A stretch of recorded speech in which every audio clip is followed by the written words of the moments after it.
कामदेव ने हार स्वीकार कर ली और आज कामदेव ने भगवान का एक नाम दिया है अच्युत। अच्युतम केशवम राम नाम। बोली अच्युत भगवान की। और यही आज का पराजित कामदेव कल कथा आएगी, भगवान का प्रथम पुत्र बनेगा प्रद्युम्न, क्योंकि भगवान ने शर्त रखी थी जो हारेगा पुत्र बनेगा। इसलिए कामदेव आज पराजित हुआ है और भगवान का प्रथम पुत्र बना है प्रद्युम्न। कल कथा आएगी। और भैया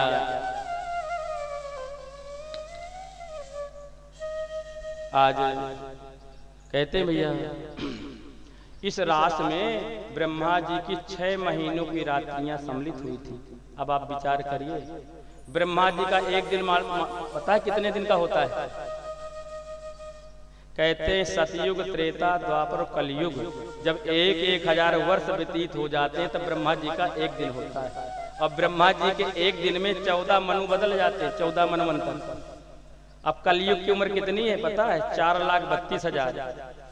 और ऊपर चलते जाइए, द्वापर की 8,64,000, त्रेता की 12 लाख कुछ है और सतयुग की 17 लाख कुछ है। अब विचार करिए, और जब ये चारों युग 1000 वर्ष व्यतीत जाते हैं, सुखदेव जी कहते राजन, तब ब्रह्मा जी का एक दिन होता है।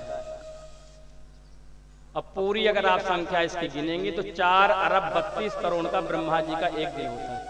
अब बताओ, तो कहते ब्रह्मा जी की 6 महीनों की रात्रियां भगवान के रास में सम्मिलित हुई थी। तो इतने दिनों उनका क्या हुआ होगा, उनके श्रीमान जी लोगों का, जो गोपियां चली आई थी। कहते हैं हमारे भगवान बांके बिहारी हर गोपी के घर में उसी गोपी का स्वरूप बना करके सेवा कर रहे थे। सरकार हमारे ये बड़े दयालु हैं। और आपको अभी भी विश्वास करना पड़ेगा, आज भी वृंदावन में रास चल रहा है। आप निधि बन जाइए, बांके बिहारी से 10 मिनट का रास्ता है और आज भी वहां रास चल रहा है। जो आसपास मकान बने हैं वो रात में दरवाजा खिड़की बंद करे रहते हैं, खिड़की नहीं खोलते हैं उधर, क्योंकि पायल की झनकार सुनाई पड़ती रात में 1, 1:30, 2 बजे। आज भी जो भगवान का साज सज्जा मंदिर में रखा रहता है निधिवन के अंदर, वो सुबह अस्त व्यस्त पड़ा रहता है। ठाकुर रात भर रास रचाते, थक जाते हैं तो कहाँ मुकुट कहाँ कुंडल, कोई होश नहीं रहता। फिर बांके बिहारी जी पहुंच जाते हैं। और जिन्होंने वृंदावन में बांके बिहारी जी के प्राण प्रतिष्ठा किया है वो कौन है? हरिदास जी महाराज।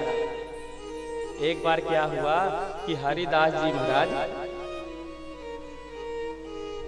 भगवान की लीला में दर्शन कर रहे थे, ध्यान लगा करके।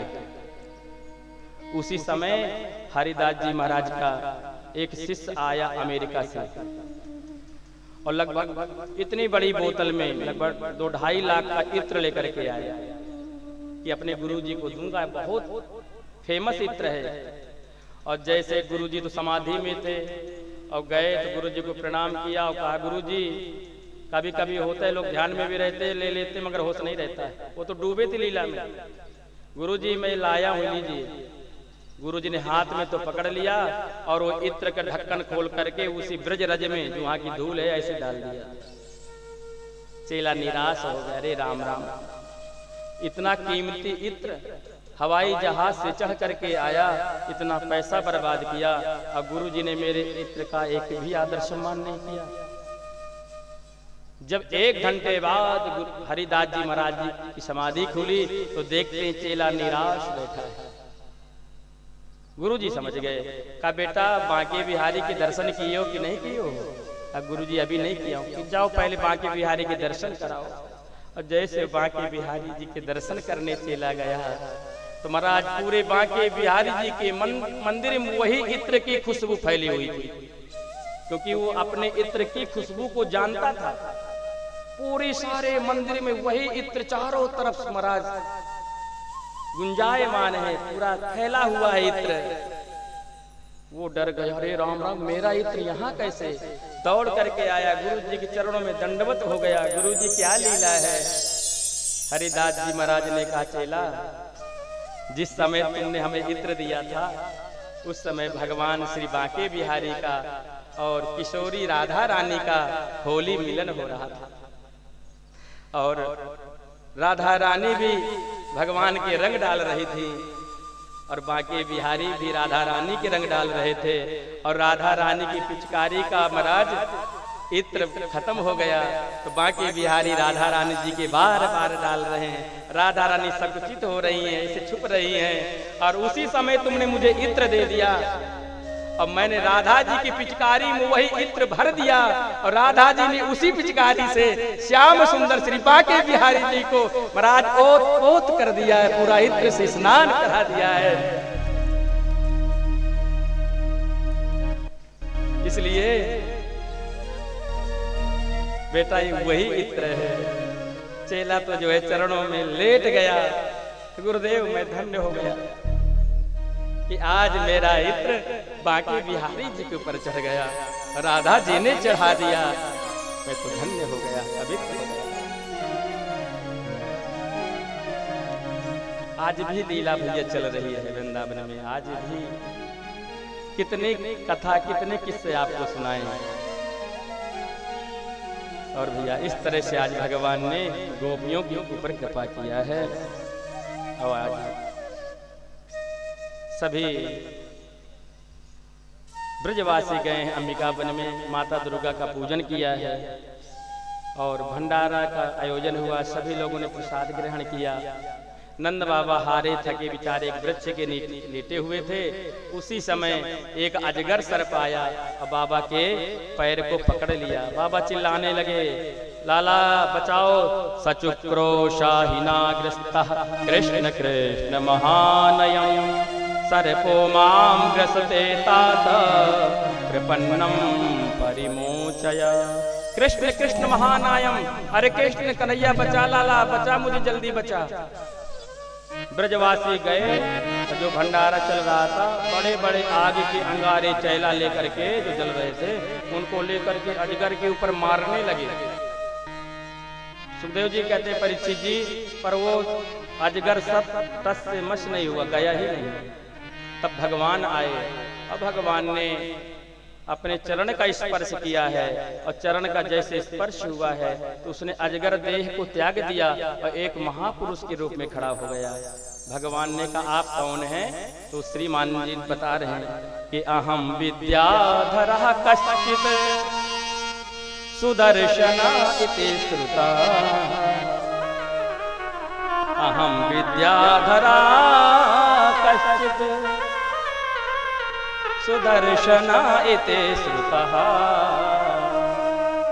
श्रिया स्वरूप संपात्य विमानेनाचरं दिशः। प्रभु मैं विद्याधर हूँ, अहम विद्याधरा सुदर्शन इति श्रुतः, मेरा नाम सुदर्शन है। पश्रिया स्वरूप संपत्त्या विमानेन चरम दिशः, मुझे अपने सुंदरता का, रूप का बड़ा अभिमान था। विमान में चढ़ के जा रहा था। उसी समय आंगिरस गोत्रीय जो संत लोग हैं, टेढ़े मेढ़े थे वो महात्मा लोग, टेढ़ी मेढ़ी चाल थी उनकी, अंग टूटे मुटे थे कई जगह से महाराज। तो उनका मैं हास परिहास करने लगा कि देखो तो इन महात्माओं की चाल तो देखो, इनकी ढाल तो देखो कैसे चल रहे हैं ऐसे ऐसे करके। पर महात्मा बड़े दयालु होते हैं। हे प्रभु वो सुनते गए पर मैंने उनका पीछा नहीं छोड़ा। पर कहाँ तक उस हैं, जब उन्होंने देखा ये बंद ही नहीं हो रहा तो उन्होंने कहा अरे मूर्ख, तुझे अपनी सुंदरता का बड़ा घमंड है, अभिमान है, इसलिए जा, मेरा श्राप है कि जैसे हम ऐसे ऐसे करके चल रहे हैं ना, तू भी ऐसे ऐसे करके चलेगा, जा तू अजगर सर्प हो जा। पर प्रभु मैंने जान लिया कि महात्माओं का श्राप नहीं, वो जो है वरदान है, जो आज मुझे आपका दर्शन मिला है। यहाँ पर हमें भी शिक्षा प्रभु ने दिया है, अपने सखाओं को भी दिया है। हम भी तो भगवान के ही सखा हैं। जिस रूप में मानो भगवान मान लो, कोई संबंध बना लो। भगवान ने शिक्षा दिया है कि हमारी गोरी चमड़ी है तो अच्छी बात है, अच्छे नेत्र हैं, अच्छा शरीर है, पर जो लोग ऐसा नहीं हैं तो वो भी तो भगवान की रचना ही है।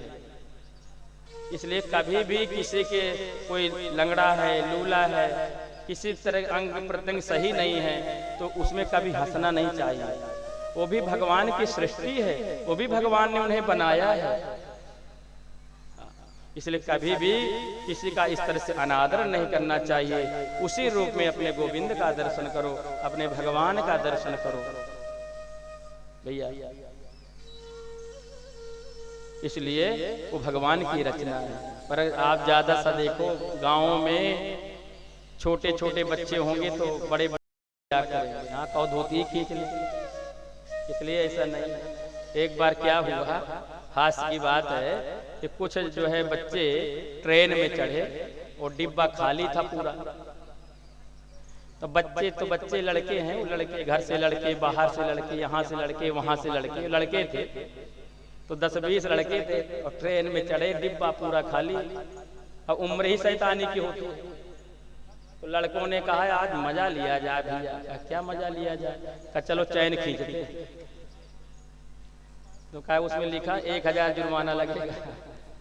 कहा कोई बात नहीं, सब लोग पैसे इकट्ठा कर लो, कोई 100 दो, कोई 50 दो, मजा तो ले ही लिया जाए।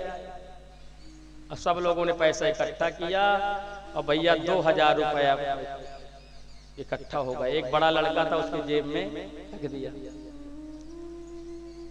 अच्छा संयोग से एक बूढ़ा व्यक्ति बैठा था, बेचारा कोने में दुबका हुआ। वो सब देख रहा था, देखो तो इन लड़कों को इस तरह पैसा बर्बाद नहीं कर रहे हैं, कोई मजा लेने के।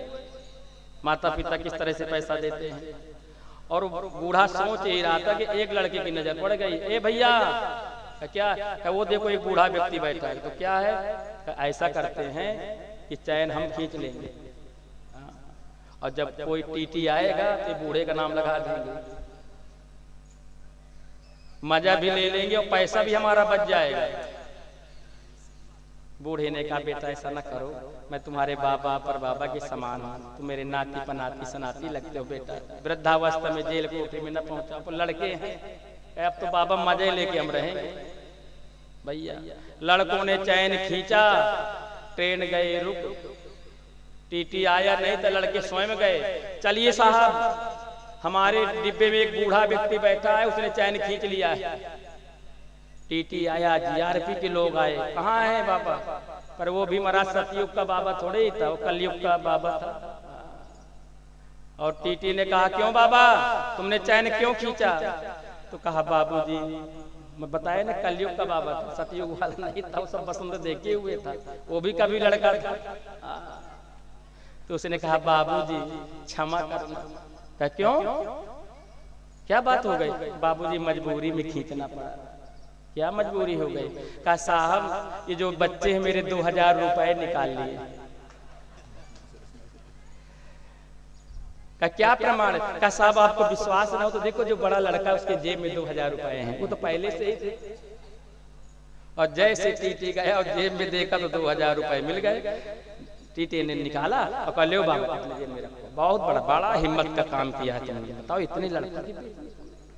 अब लड़कों को काटो तो खून नहीं साफ। बच्चे कहें चलो, अब टीटी ने कहा चलो अगला स्टेशन आने दो, इन्हें वहीं उतार के जेल कोठी में डाल देना। अब बच्चे बाबा की तरफ ऐसे गोंठ दबा के चल बाबा भी बताएंगे आगे, कभी मिल गए। तो बाबा ने कहा ठीक है चिंता न करो। और जैसे अगला स्टेशन आया और लड़के जाने लगे, जीआरपी के लोग ले जाने, टीटी ने कहा सबको जेल कोठी में डाल देना।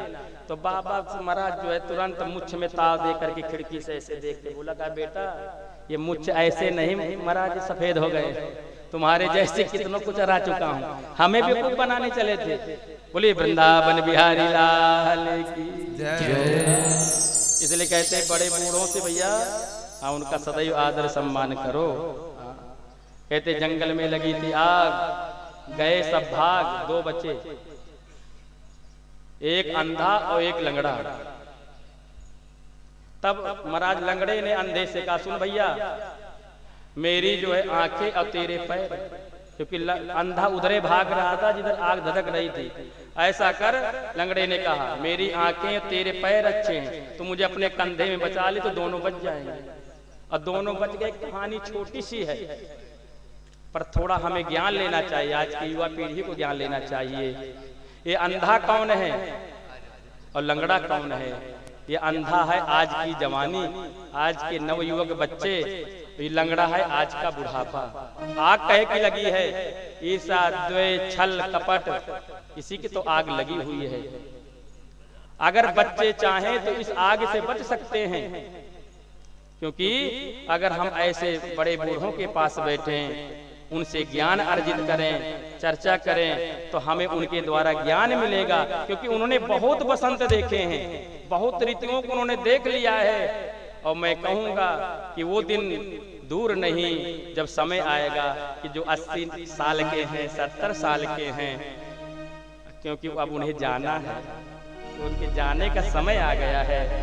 जो भी हमारी माता जी हैं, दादी हैं, बहुओं को भी चाहिए कि दादी से भी कुछ, सासू माता से भी कुछ ज्ञान अर्जित करें, पूछना चाहिए जब कभी समय मिले, क्योंकि उनके जीवन भले ही उतना पढ़े लिखे नहीं है, पर अनुभव बहुत बड़ा उनके पास है। क्योंकि वो समय आ रहा है, 8-10 साल बाद वो हमसे दूर चले जाएंगे जहाँ हमें जाना है, इसलिए हमें उनका सादर सम्मान करें और महाराज उनसे कुछ शिक्षा ग्रहण करें। बोले बांके बिहारी लाल की जय।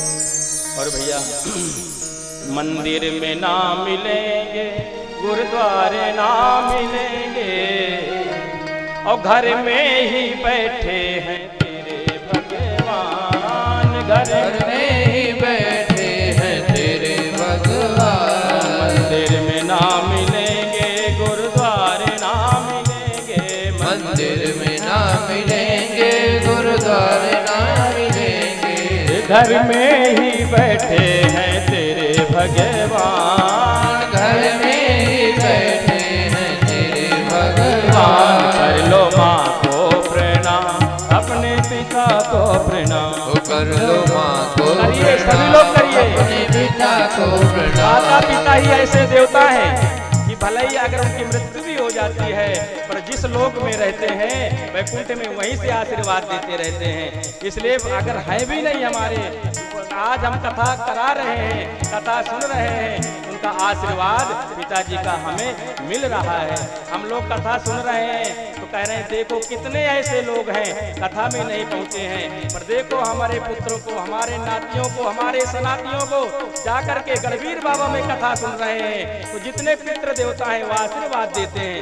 मंदिर में ना मिले, गुरुद्वारे ना मिलेंगे, मंदिर में ना मिलेंगे, गुरुद्वारे ना मिलेंगे, घर में ही बैठे हैं तेरे भगवान, घर में ही बैठे हैं तेरे भगवान। कर लो माँ को प्रणाम, अपने पिता को प्रणाम, कर लो माँ को प्रणाम, अपने पिता को प्रणाम। हमारे राम जी ने हमें भी सिखाया है, प्रातः काल उठ के रघुनाथ, प्रातः काल उठ के रघुनाथ, मात पिता गुरु नाम ही माथा, मात पिता गुरु नाम ही माथा। मंदिर में ना मिलेंगे, गुरुद्वारे ना मिलेंगे, मंदिर में ना मिलेंगे, गुरुद्वारे ना मिलेंगे, घर में ही बैठे हैं तेरे भगवान, घर में ही बैठे हैं तेरे भगवान। कर लो माँ को प्रणाम, अपने पिता को प्रणाम, कर लो माँ को प्रणाम, अपने पिता को प्रणाम। जिन मात पिता की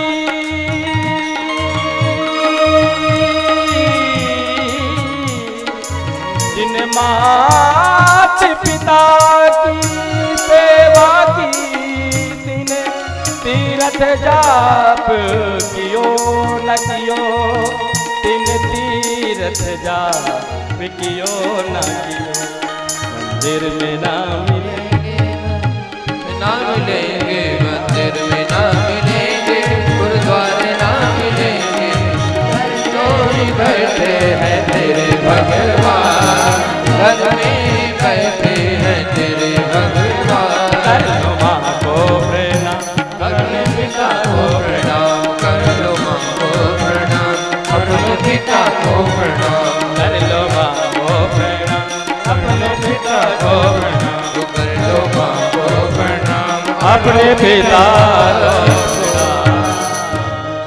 बोले माता पिता भगवान की जय हो। और भैया एक शंखचूड़ नाम का दैत्य था, वो गोपियों का हरण करके ले गया। गोपियां चिल्ला रही श्री कृष्ण बलराम भैया बचाओ बचाओ बचाओ। तब भगवान जंगल में प्रवेश किए, बलराम जी बाहर ही रहे। अब भगवान ने शंखचूड़ नाम का जो दैत्य उसके सिर को अलग ही कर दिया मार के, और उसके सिर से महाराज एक चमकती हुई मणि प्राप्त हुई प्रभु को, और उस मणि को भगवान ने जाकर के बलदाऊ भैया को दिया। बलदाऊ भैया ये मणि आप अपने पास रखो।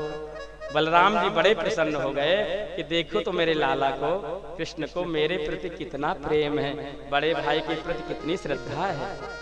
भगवान ने चमकती हुई मणि बलराम भैया को दिया है। इधर महाराज केशी है, शंखचूड़ को और धेनुकासुर को बलराम जी ने मार दिया।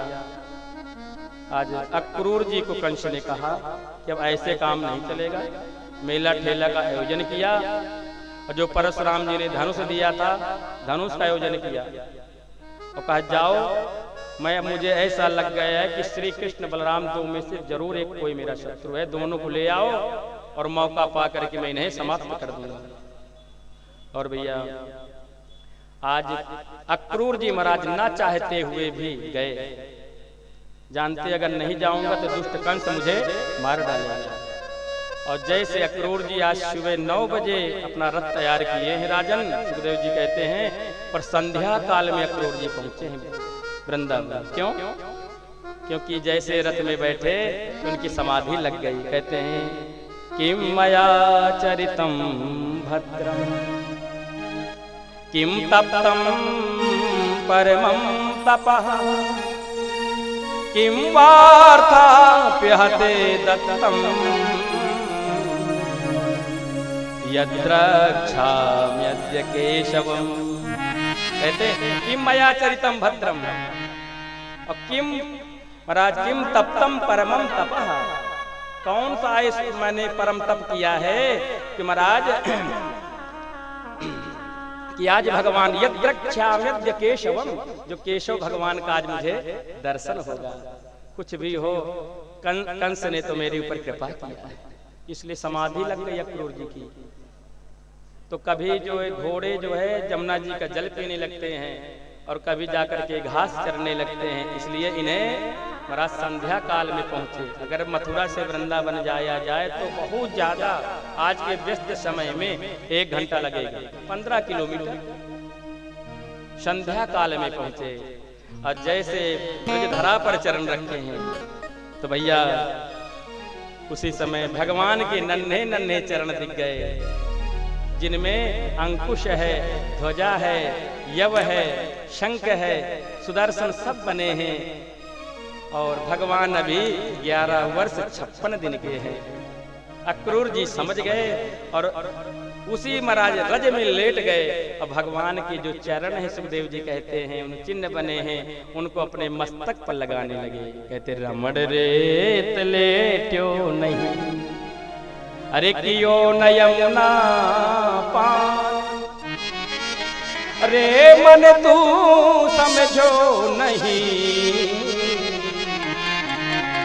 को तप महा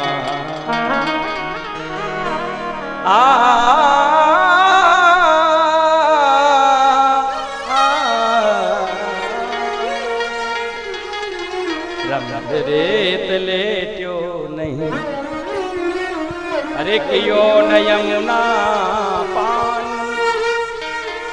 अरे मन तू समझो नहीं,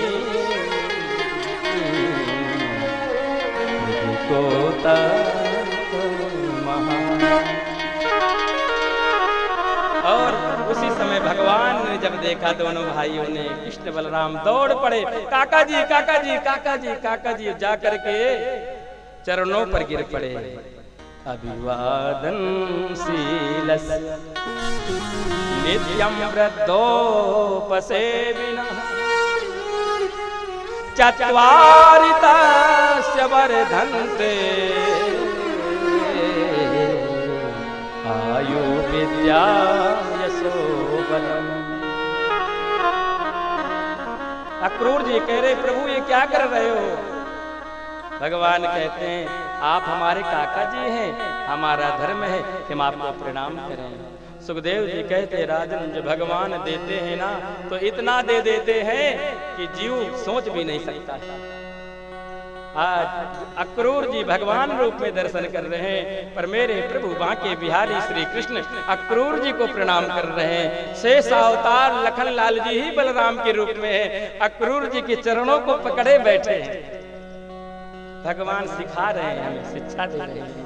हमें लज्जा लगती है अपने पिताजी के चरणों को छूने में। चाचा दादा में छोटी छोटी बात हो गई और वो सगे भाई है, पर आज जब हम निकलते हैं पिता को तो प्रणाम करते हैं, पर हम अपने दादा को प्रणाम नहीं करते हैं। ऐसा नहीं, वो भाई भाई भी होता रहता है, परिवार में होता रहता है। जब भी निकलो अपने दादी को, अपने माता पिता को, अपने दीदी को, अपने बुआ को, अपने फूफा को, अगर ये शिष्टाचार भगवान ने हमें शिक्षा दिया है। हम उस भारत के वासी हैं जहां मेरे प्रभु राम रूप में आए, मर्यादा करके चले गए। प्रातः काल उठ के रघुनाथा मात पिता गुरु नामो माता, वही हमारे बाकी बिहारी श्री कृष्ण आज शिक्षा दे रहे हैं। राम जी ने यही शिक्षा हमें दिया है, इसलिए हम भी अपने बड़ों को प्रणाम करें। चार चीजें हमें स्वतः प्राप्त हो जाती हैं, आयु विद्या यश और बल। और शिवरंजनी आज भगवान ने पूछा काका कैसे आए हैं?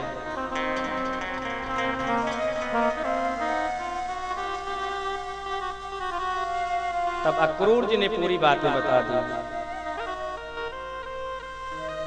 भगवान ने कहा काका जी हम सब जानते हैं, पर आप ये बात गोपियों से मत कह देना। अगर मेरी मैया जसोदा को बात पता चल गई कि मामा ने हमें मारने के लिए बुलाया है, तो मेरी वृद्धा मैया है काका, वो प्राण त्याग देगी।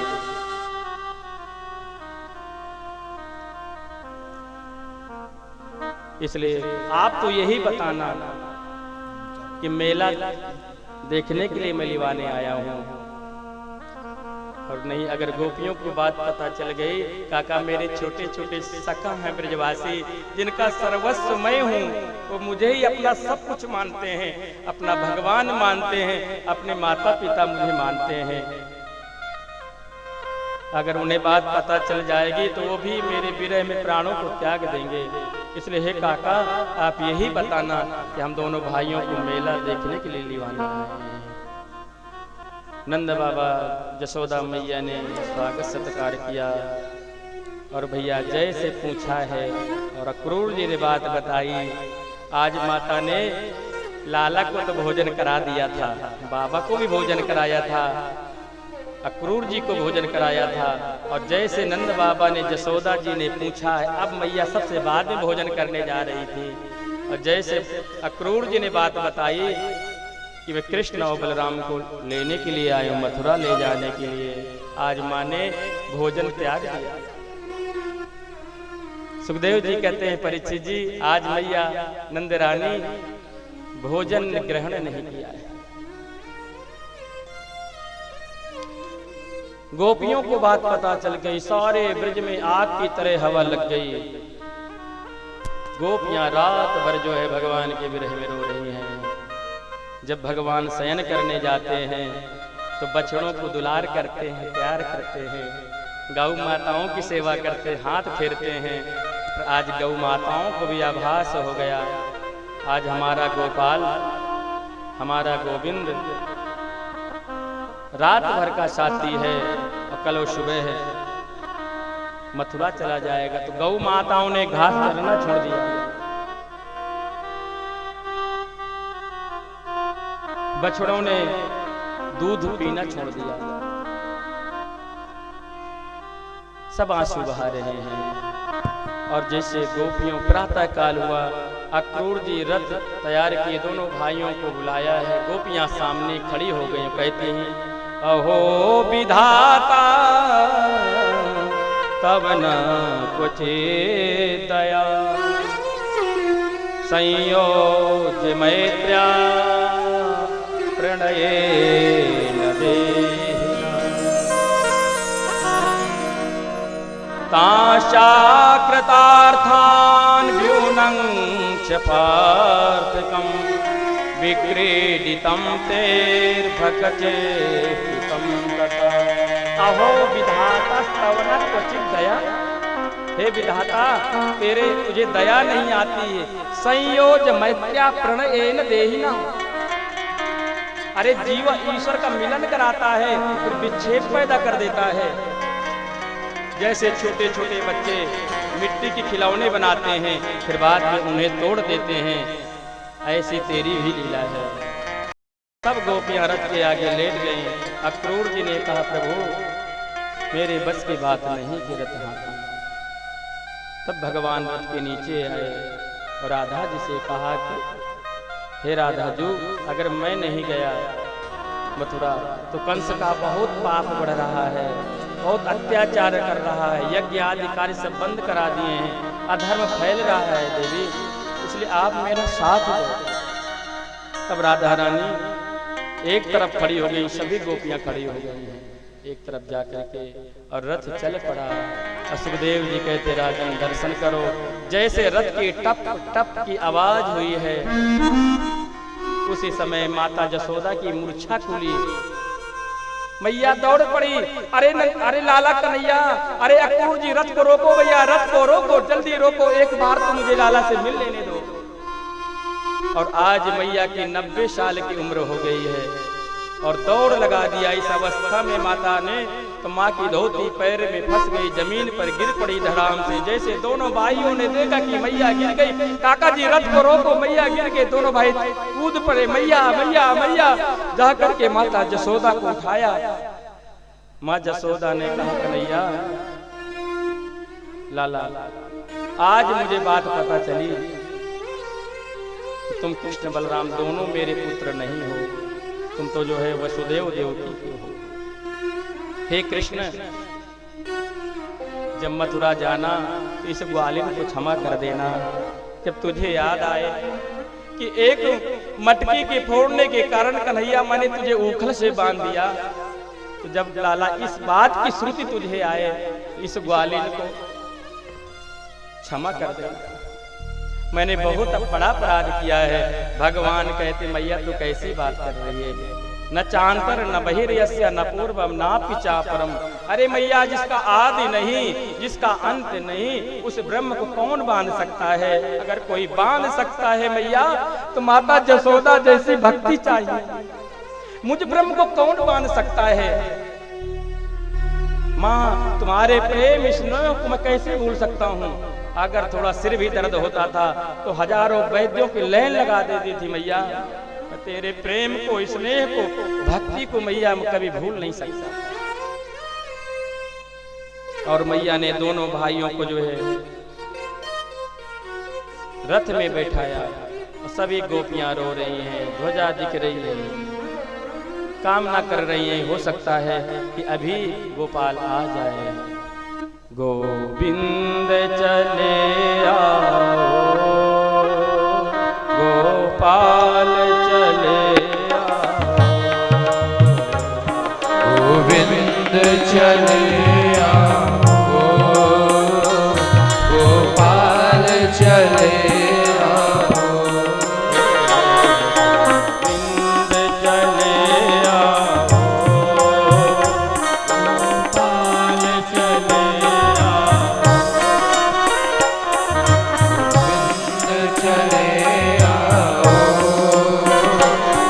गोपाल चले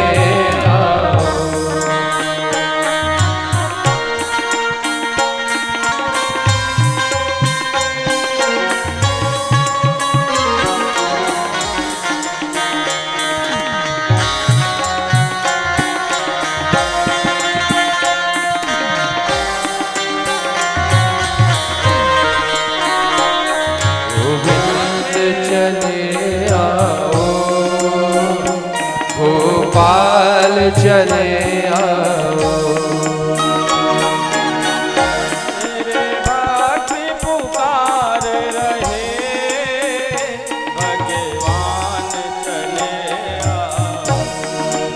ओ तेरे भक्त पुकार रहे, भगवान चले आओ।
इधर नंद बाबा कुछ ब्रजवासियों भगवान की शाखाओं को लेकर के यमुना बाग में चले आए हैं कि कहीं कंस का कोई षड्यंत्र तो नहीं है।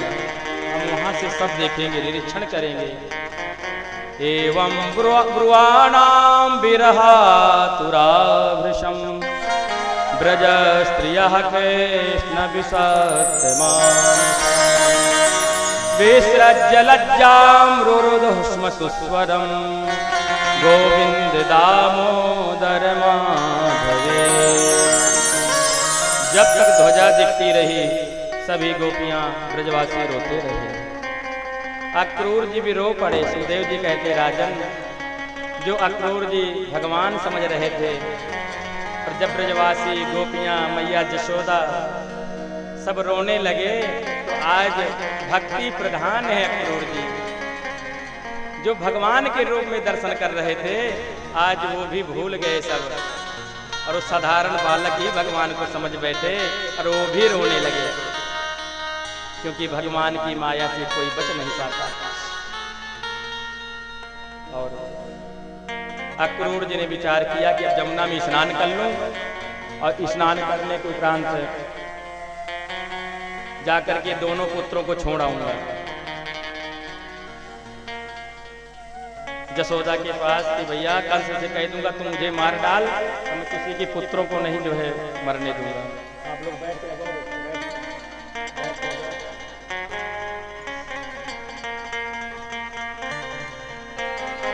पर उसी समय अक्रूर जी ने जैसे यमुना जी में डुबकी लगाई, तो क्या देखते हैं, यमुना जी के अंदर दोनों भाइयों का दर्शन कर रहे हैं। अरे राम राम, ये भी महाराज डुबकी लगा दिए क्या? और जैसे ऊपर देखते हैं तो भैया दोनों भाई मुस्कुरा रहे हैं। फिर अक्रूर जी ने जैसी डुबकी लगाई तो आज महाराज बलराम जी शेष के रूप में परिणित हो गए, 1000 फन के रूप में परिणित हो गए, और भगवान श्री कृष्ण नारायण के रूप में परिणित हो गए, और शेष भगवान के ऊपर भगवान शयन कर रहे हैं। सनकादिक ध्रुव प्रहलाद भगवान की स्तुति कर रहे हैं, और इधर अक्रूर जी भी भगवान की स्तुति करने लगे। समझ गए ये तो भगवान हरि हैं, इसलिए हाँ न तो उसमें हम त्वा लहे तुहे तुम, उसमें हम त्वा लहे तुहे। नारायणं पुरुषमाद्यमाव्ययम्, नारायणं पुरुषमाद्यमाव्ययम्, यन्नाभिजाता अरविंद कोसा,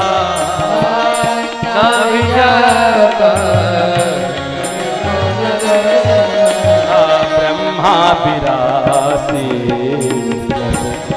लोका, ब्रह्मा विरासी लोका।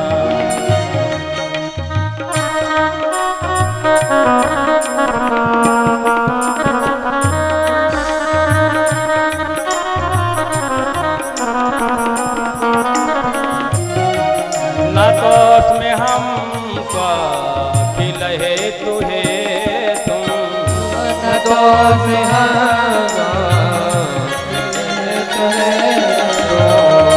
नारायणं पुरुषमाद्यमाभ्ययम्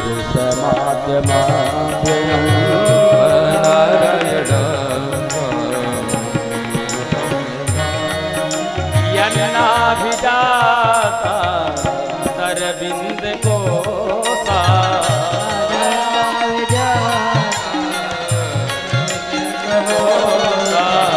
ब्रह्मा विराजे लोका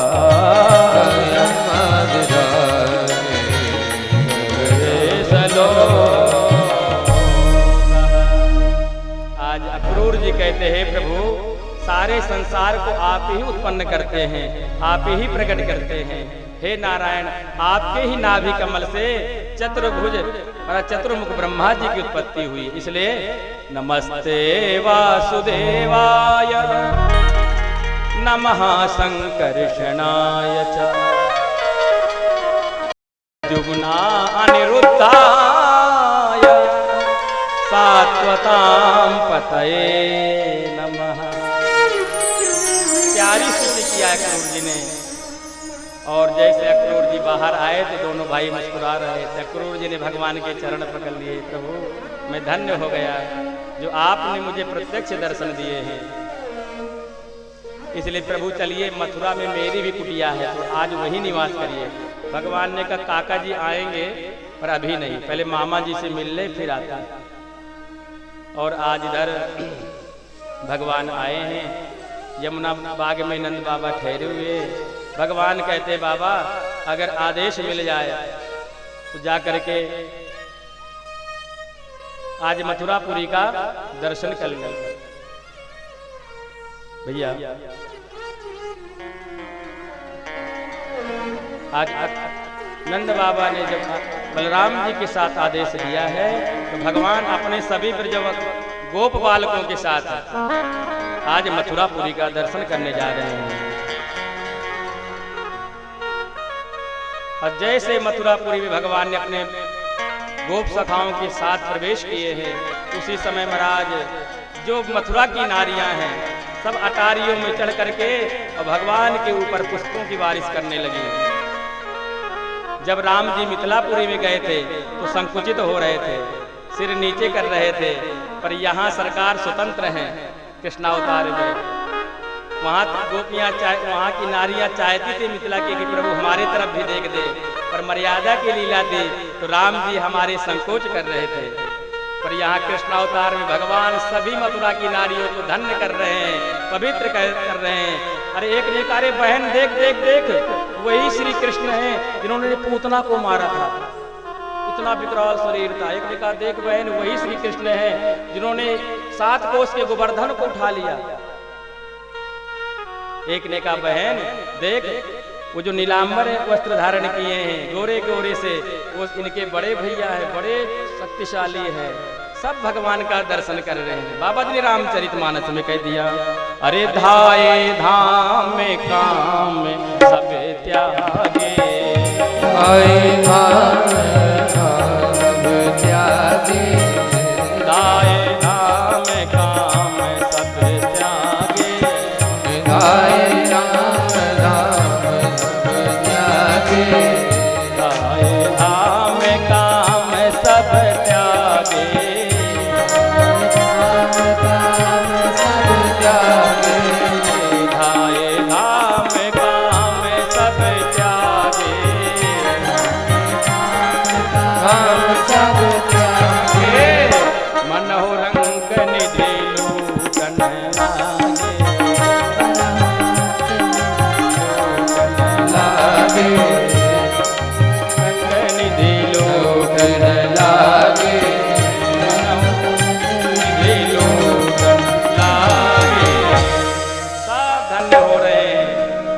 भगवान की सखाओं ने कहा कि अरे कन्हैया लाला जैसे मथुरापुरी में हम लोग पहुंचे तो पुष्पों की बारिश हो रही है।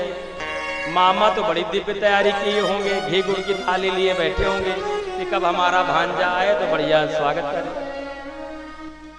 भगवान ने कहा कि मेरे सखा कितने भोले हैं, क्या जाने कि मामा तो तलवार लिए म्यान से निकाल के पत्थर में दे रहे, धार दे रहे हैं कि कब भांजन जाए तो सिर अलग कर दो। सखा कहने लगे लाला, अगर हमें पता होता कि तेरे मामा का इतना स्वागत होगा, इतना हमारा अभिनंदन होगा, तो भैया थोड़ा तैयारी से आते। और देखना लाला फटे पुराने मैले कुचैले कपड़े पहने चले आए। भगवान ने कहा घुमा फिरा के बात ना करो, सही सही बताओ चाहते क्या हो। कहा लाला कन्हैया भैया अगर वस्त्रों की व्यवस्था हो जाए तो आनंद आ जाए। भगवान ने कहा ये बताओ ना, चलो हमारे मामा क्या कोई कमी थोड़ी ही है। और भगवान यमुना की तरफ बढ़ने लगे। उसी समय जो कंस का धोबी था राज कपड़ों की पोटली लिए बढ़ा जा रहा था। भगवान ने कहा ओ मामा जी, अब वो कहे को बोले भैया, अरे मामा जी, पर धोबी महाराज अभिमान में भरा कंस का धोबी है, चला जा रहा है। भगवान ने फिर कहा ओ धोबी मामा। जैसे धोबी मामा कहा तो उसने पलट करके देखा, हाथ में छड़ी लिए हुई था। किसको मामा कहा? भगवान ने कहा मामा जी आपको। हम तुम्हारे कैसे मामा हो गए? कहा मामा जी जो यहाँ के राजा है ना कंस, वो हमारे मामा है। और एक भांजे का अगर एक मामा हो गांव में तो पूरा गांव में मामा मामा है, पूरे गांव का वो भांजा होता है। तो वो मामा तो आप भी मामा। धोबी ने कहो अच्छा जान गया, समझ गया, तुम ही कृष्ण बलराम हो क्या? भगवान ने कहा हाँ मामा जी। मामा जी परिचय जान गए हो तो प्रार्थना सुन लीजिए मामा जी। क्या है? कस मामा जी बस यही चाहते हैं कि थोड़ा जो आप वस्त्र लिए हुए हैं हमारे सखाओं को दे दीजिए। फटे पुराने कपड़े हैं इनके, और हम अभी जाएंगे 1 घंटा में बदल कर कपड़े मामा जी से मिल के आएंगे, तुरंत आपको वापस कर देंगे। धोबी ने कहा अरे मूर्खों, गाय बछड़े चराने वाले कहेंगे ग्वालिया, अरे राजा महाराजाओं के कपड़ों की पहनने की कामना करते हो? अरे कृष्ण मैं सब जानता हूँ, तेरे मामा ने किस लिए बुलाया है, जल्दी यहाँ से भाग रहा है कि नहीं? मामा कल करेगा, लगता है वो मुझे करना पड़ेगा। और लेके लट भगवान को मारने के लिए आज धोबी दौड़ पड़ा है। बलराम जी ने कहा कन्हैया छोड़ना नहीं। और जैसे आज वो धोबी बढ़ा है तो भगवान तुरंत महाराज एवं विकट या मानस्या कुपितो देवकी सुता रजकस्या कराग्रेणा सिरा काया दपायते। जैसे धोबी मारने के लिए आया तो भगवान ने तुरंत अपना कर हाथ मारा और धोबी भैया का सिर अलग हो गया। और भैया वहां से जो है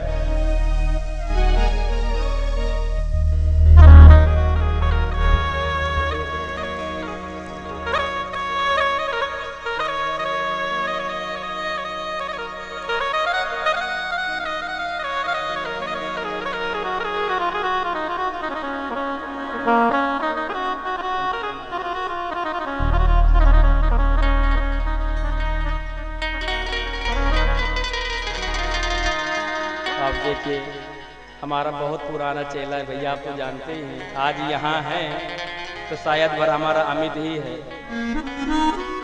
क्या गुरु भक्ति होती है। चेले तो हमारे बहुत हुए रवि भैया, पर वास्तविकता से चेले बहुत होते हैं, गुरुओं के ऐसा नहीं है, बहुतों को पढ़ाया है। पर वास्तविकता से अमित जैसे चेले की आज भी हमें सदैव याद आ रही है और कमी खलती है। गुरु भक्ति क्या होती है तो बांके बिहारी ने इसको दिया है। हमारा तो स्वार्थ होता है गुरुओं को चेला कभी छोड़ के ना जाए। और जब जा रहा था तो गुरुजी जाऊं कि ना जाऊं, मैंने कहा नहीं अमित तुम जाओ। और जब आया था 2005 में राजू भैया लेके गए थे, बहुत छोटा था। पर वास्तविकता से ऐसे ही बालक होना चाहिए, माता पिता के ऐसा ही नाती होना चाहिए। बच्चों में सब कुछ दे, शिक्षा दें, पर संस्कार भी देना चाहिए। आज अमित के मान जो भी है बालक जब आचार्य बने नए नए तो यही भोजन लाता, सब सेवा करता। ऐसा नहीं कि सेवा करता था तो पढ़ाई में पीछे रहा, पढ़ाई में भी 1 नंबर। और आज बेचारा जब जाना दिल्ली से गुरुजी की कथा है, नहीं कल फोन नहीं उठा रहा था ये। मैंने फोन लगाया, अभी भी इसके अंदर एक भय रहता गुरुजी का, जबकि कभी उस तरह मैंने मारा नहीं, मुझे याद ही नहीं कि इसको कभी मारा हूँ। और ये भी मेरे शिष्य ही है, सब शिष्य ही है। पर कभी हो सकता है इनको मैंने कभी डांट दिया हो, मार दिया हो, पर आज उसमें डांटने में मारने में भी गुरु का हित ही होता है तो शिष्य के प्रति। और अगर आज जैसे हमारा विकास है नरौली वाला, ऐसा नहीं, पर आज देखो डांटा है, मारा भी होगा, पर आज देखिए जब भी कहीं कथा होती है, कहीं भी कथा होती है, और अगर ये जान जाता है कि जा सकता हूँ तो कथा में आता है। ये रवि है खरौली वाले, सुबह में हमारे जितने बच्चे सब, आनंद भी जब आए थे कहता कहने छोटा ही था, बड़ा चंचल था, पर ऐसे गुरुओं की सन्निधि में पहुंच गया है तो इसमें भी सुधार है। इसलिए ऐसे गुरु भक्ति होनी चाहिए, गुरुओं के प्रति आदर सम्मान हो जाना चाहिए। कौन करे भव पारी गुरु के बिना, कौन करे कौन करे भव पार गुरु के बिना, कौन करे भव पार, कौन करे भव पारी गुरु के बिना, कौन करे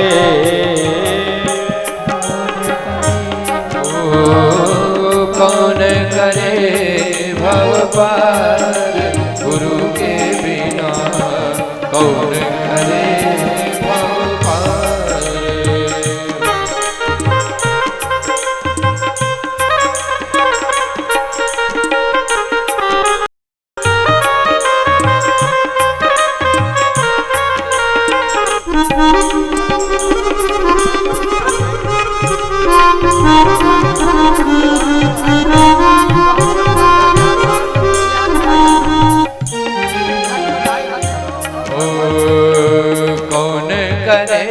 भव पार गुरु बिना, कौन करे भव पार गुरु बिना, कौन करे भव पार गुरु बिना, कौन करे भव पार, कौन करे भव पार गुरु बिना, कौन करे।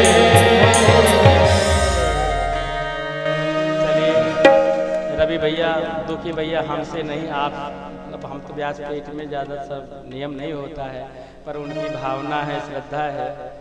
कहते हैं कि रवि भैया ने इतना अच्छा कार्यक्रम करवाए हैं और मुझे इतनी खुशी है, अपार खुशी है, इसलिए गुरुजी मैं आपको दक्षिणा कुछ देना चाहता हूँ। उन्होंने 2100 रुपये बड़े भाव से, उन्होंने श्रद्धा से दिए हैं। चलिए, कभी मन से बोलता तो नहीं हूँ, पर उनकी श्रद्धा है, उनकी भक्ति है। चलिए दुखी भैया के भक्ति भाव को प्रणाम करते हैं और बाकी बिहारी उन्हें सदैव उनकी कृपा करें, सदैव सुखी रहे, प्रसन्न रहे। भैया आज धोबी को जैसे भगवान ने किया, देखो कोई भी हो, हम ब्राह्मण क्षत्रिय वैश्य शूद्र सब भाई हैं, भगवान के हाथ में जो मरेगा उसका उद्धार ही होगा। धोबी भैया भी अगर मरा तो उसका परम सौभाग्य है। इसलिए लोग कभी ये न माने कि कथा में लोग ऐसे सुना देते हैं।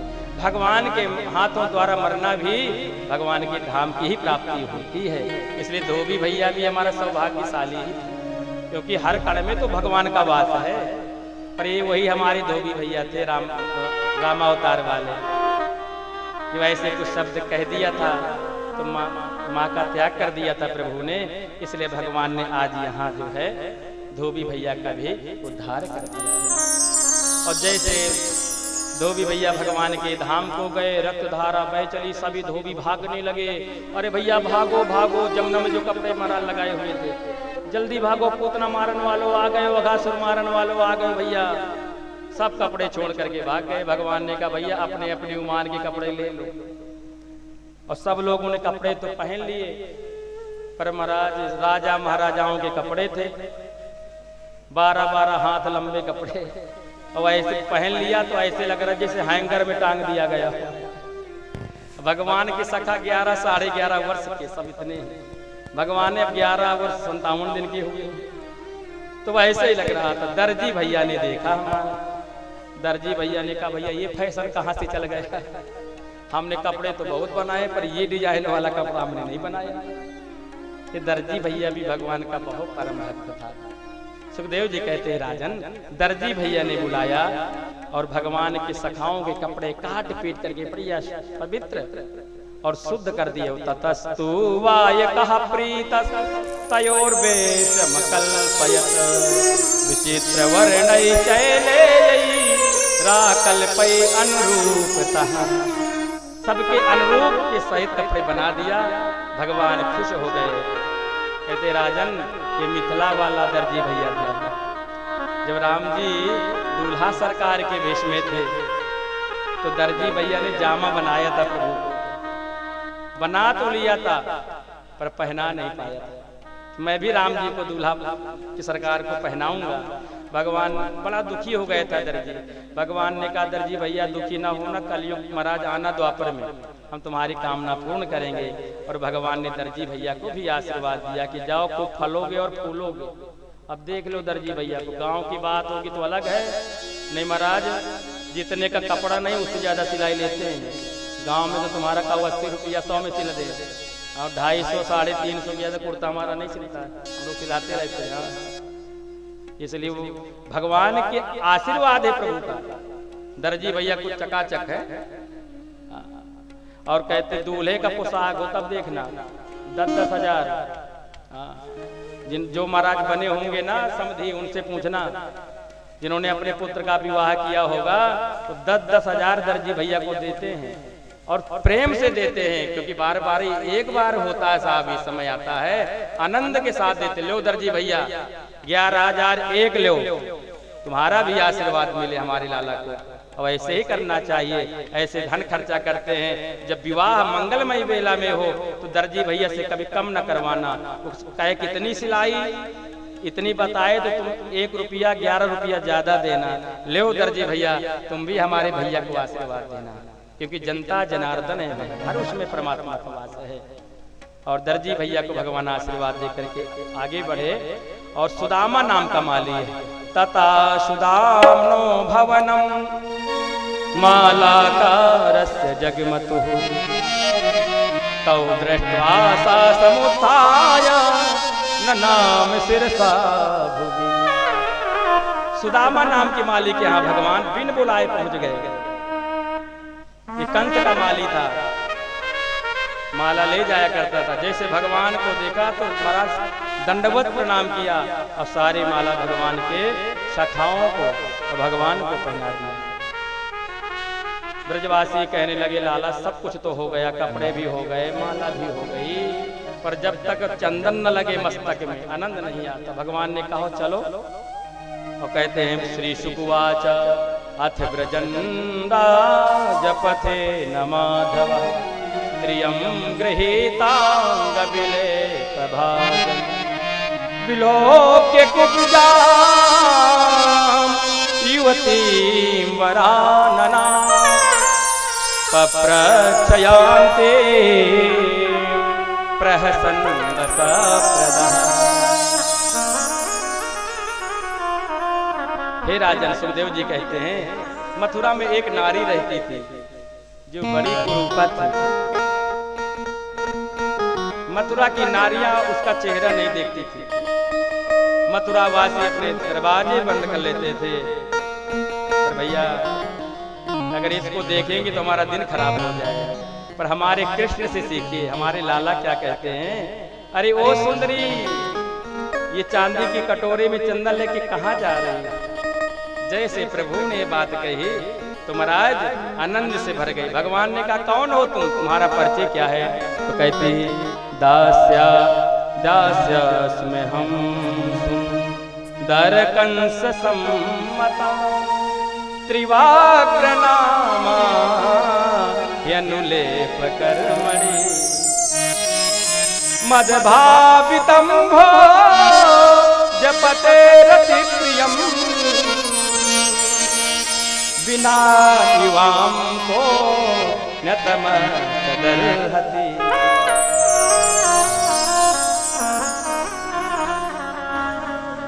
देखिए हमारे आदरणीय रामलीला के बहुत ही अच्छे व्यास हैं भागवत प्रसाद अवस्थी जी, और बहुत हमारे प्रति स्नेह है, बहुत प्रेम है। और चलिए भगवान की कथा में पधारे हैं तो हमें बहुत आनंद है। जब विद्वान लोग बैठते हैं कथा सुनते तो और भी अच्छा लगता है। क्या कहा जाए, राम कथा महाराज रामलीला की तो पूरी पूरी प्रशंसा हो रही है। जितने ग्रामवासी क्षेत्रवासी कह रहे हैं कि रामलीला के जितने भी पात्र हैं बहुत ही अच्छे आए हैं। क्यों ना हो, यही तो होना चाहिए भैया। इसलिए आइए राम जी का ही थोड़ा सा भजन कर लें। अरे श्री राम जय